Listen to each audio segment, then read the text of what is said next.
Hey everyone, I'm Jenny Baer, and I'm here today to talk to you about a diversity plan that I've created for Piedmont High School. First, let's talk a little bit about what diversity is. After completing a large amount of research on the topic of diversity, talking to some of my students, talking to some students at Jacksonville State University, I've pulled together what I believe is a pretty accurate definition of diversity.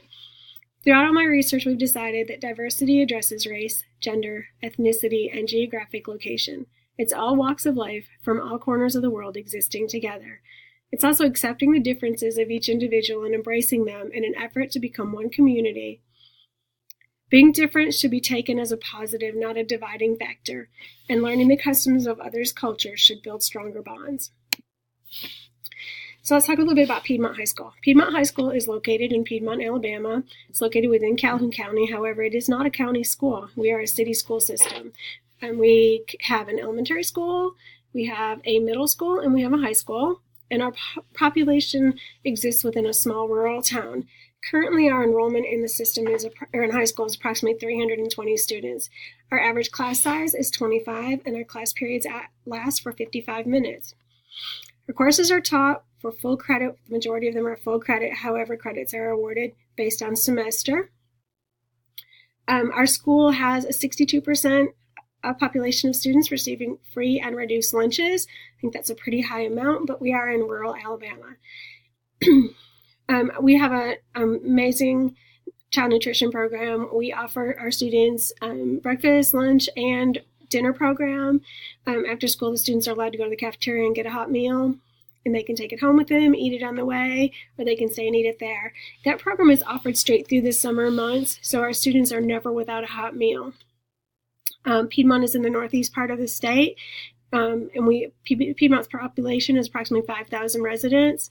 The number of families that live below the poverty level is more than 120% of the national average.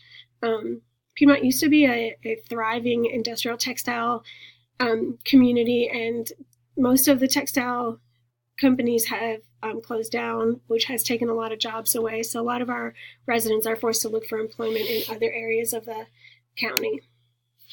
Take a look at the ACT scores of our students for the last 3 years. And what I looked at composite scores against the national average. And I've shown you all of our students and what percent have achieved the national level on their composite score. And then I've broken it down according to males, females, blacks, whites, students living in poverty, and our students that are ESL, which is English as a second language, our students that don't necessarily speak English at home, and our special education students.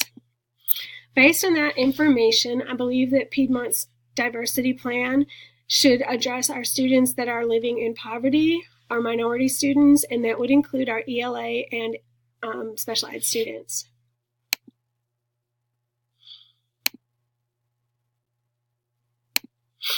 So I've decided that there's a couple of different things that we need to do. To begin with, we need to address a school-wide issue of diversity. So I've set up some goals for our school for that aspect. Minimize our apathy and increase our empathy for all of our students, not just our diverse students. We also need to make sure we maintain a high expectation for all of our students. A little phrase I saw when I was doing some research is, if you can teach it, they can learn it. And I think that that's pretty accurate for most of our students.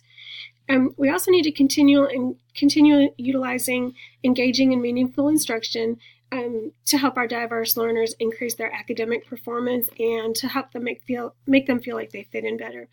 We need to provide our teachers with regular and meaningful professional development. Teachers, just because we have our degrees, we need to continue learning at all times. And diversity is one of those topics that we need to make sure we're always expanding our knowledge on. We need a support system to assist all of our diverse students and their parents with academics, emotion, and social and extracurricular activities. A lot of times our diverse students, our students living in poverty, they kind of feel like they get left out of things because they don't necessarily communicate in the same manner. Some don't speak English. And we need to work together as a team to help all of our students meet high achievements. We need to foster a total environment that's respectful for the differences our students have. We need to celebrate and respect all differences in the school environment. We need to maintain a diverse faculty and staff. I think it's really important for our students that live in poverty or our special needs that they feel connected to faculty within the building. So I think it's really important that we make sure our faculty is diverse. Some of our goals for students that are living in poverty would be to recognize and celebrate the small accomplishments that they have. A lot of times they just walk through and they don't realize that what they've done is a big deal because at home nobody makes a difference about it.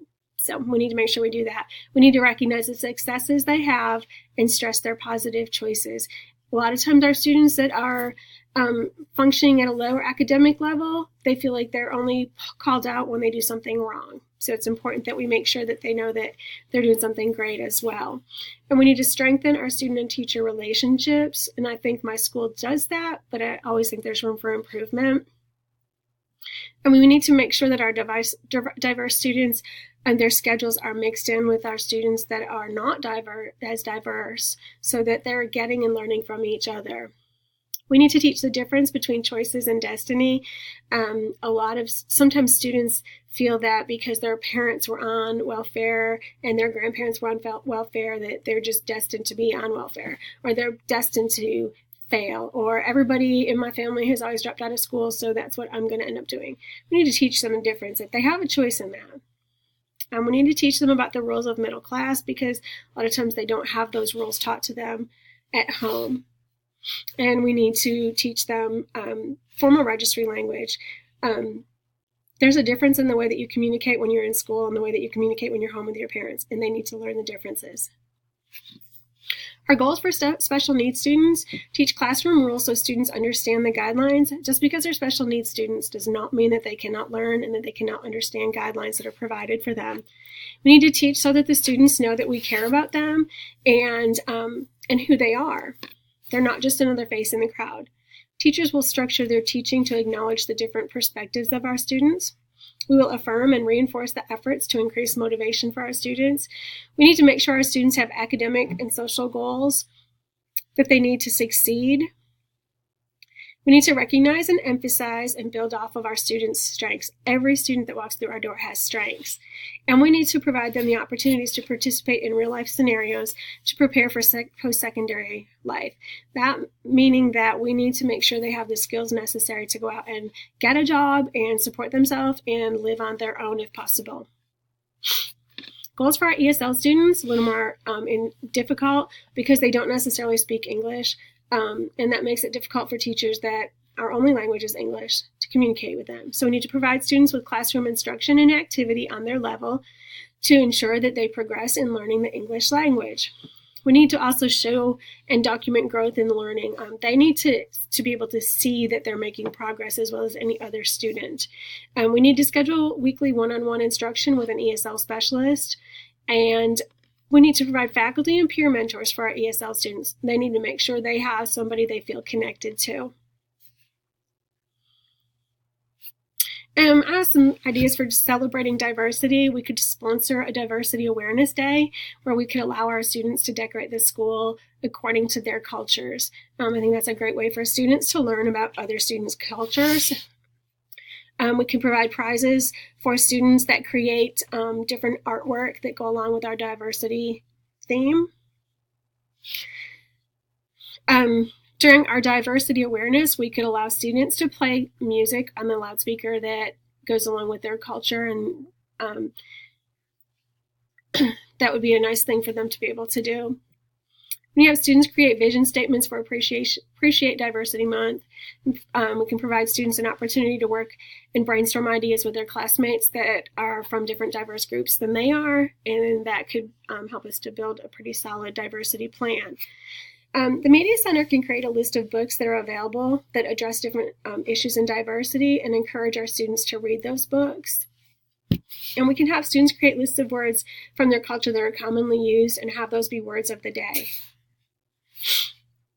Diversity among our faculty and staff is a really important aspect, and we need to make sure that we recruit from a diverse group of employees. We need to encourage the community to assist in making our community an inviting place so that people of different backgrounds and cultures want to come and live here and work here.